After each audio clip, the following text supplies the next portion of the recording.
Tonight's speaker is Evelyn Brown, a high school senior and president of the Gay Straight Alliance at Malvern High School. She is an academic leader in her graduating class and was the keynote speaker at the Youth Leadership Conference hosted by the LGBT Network. Evelyn plans to attend the University of North Carolina at Chapel Hill on a full-ride honors scholarship.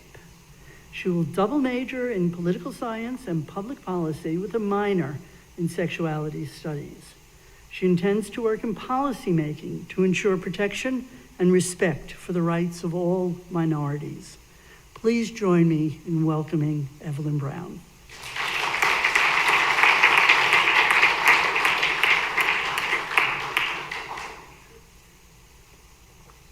Good evening, everybody.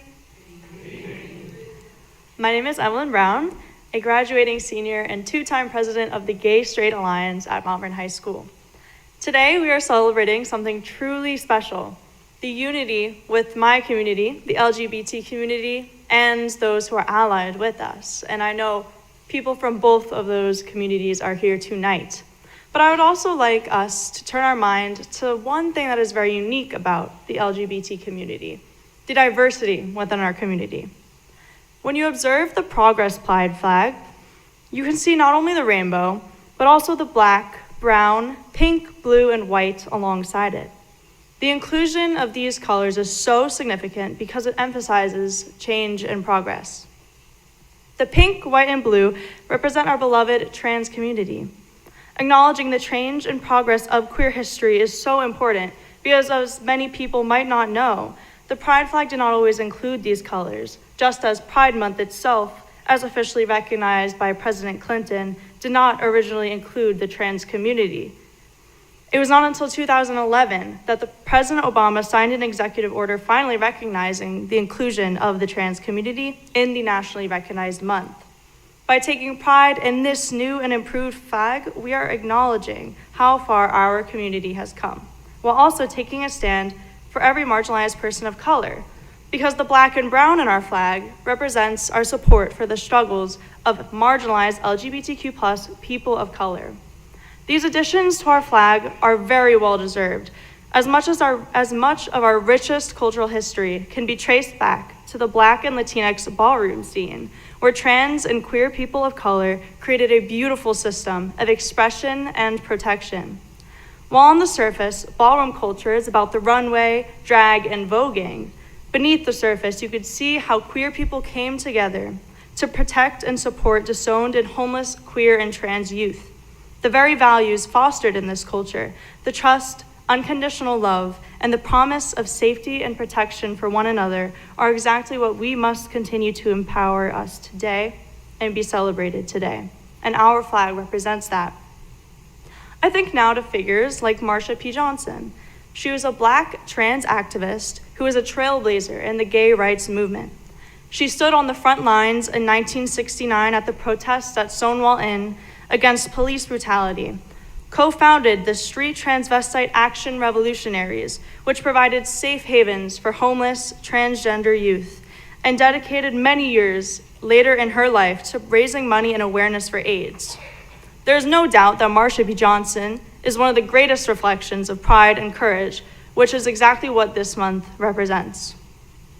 The reason I am highlighting the trans community and people of color is very specific. Not only is today over halfway through Pride Month, but it is also Juneteenth. On this day, we celebrate queer liberation and the liberation of other marginalized communities as well. The truth is that we are not so different from one another, regardless of our race or religion. We all share a common goal of equal rights, equitable treatment by our government and society, and most of all, justice. However, we do not need to fight alone. People of color in America should not have to fight alone for the end of systemic racism in our society. Women should not have to fight alone for access to contraceptives and for bodily autonomy. Trans individuals should not have to fight alone for safe spaces and access to bathrooms in which they feel comfortable. And queer people should not have to fight for their existence to be acknowledged. Instead, we can work together. Pride Month has already come so far in expanding its inclusivity, and we can take it even farther. Yes, during Pride Month, we celebrate our identities and our existence. We celebrate our values of creating safe environments and leaving no one in a difficult place, even if we can help it. However, we can also take the time to celebrate our shared humanity and similar struggles. We could pay our respects to the battles fought within every community. This is a lesson I was taught with my experience with the Gay Straight Alliance during my time at Malvern. I've been an active member for over 5 years, having started my journey with the GSA when I introduced the club myself to Howard T. Herber Middle School as an 8th grader. COVID-19 had sent schools into lockdown when I was a 6th grader, so I was only 11 years old. My entire 7th grade year was spent at home or in a hybrid school setting, and being new to the Malvern School District meant I had not yet formed a solid friend group to rely on. As a result, coming out of COVID, like many other young teenagers, I was 14 years old and living with an anxiety diagnosis and felt as if there was no safe space for me to turn to in school. But then, starting to get to know my school social worker, we came up with the idea to introduce the Gay Straight Alliance to the middle school so that no student would feel the way I did. Over the course of that year, my eyes were opened to so many experiences within this community.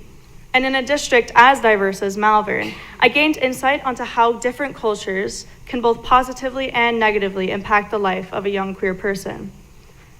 This club made me realize that being a part of the LGBTQ+ community and helping it grow fulfills exactly what our flag represents.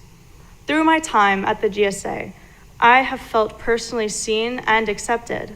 And when younger students I met in this club when they were 12 and I was 14 come to seek advice from me still when they are 16 and I am 18, I know that I have helped them feel the same way. The point of all this, the highlighting of the pride flag, the discussion of historical facts, and my own little anecdote is for one very important, kind of cliche reason. Being a part of this community means we leave no one behind. To do that, we need to stand up for each other, even when the struggle is not our own. Will I ever experience or understand what trans men and trans women experience every day? No, but I will continue to fight for them as if their struggle was my own. Will I ever understand what it is like to be a person of color and face racism whilst also being a part of the queer community? No, but I will not look the other way when something hurtful is said or done, because as a compassionate person and an activist, I will never leave someone behind to be hurt if there is something I can do to prevent that pain. Pride teaches us that progress happens when we make a choice to be courageous instead of a bystander, compassionate instead of silent, and united instead of divided. Today, I want us to celebrate Pride and Juneteenth while remembering that liberation is most impactful when it is shared amongst all communities. We can fight together to be free together.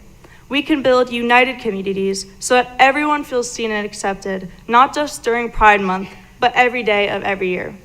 Thank you, and happy Juneteenth and happy Pride Month.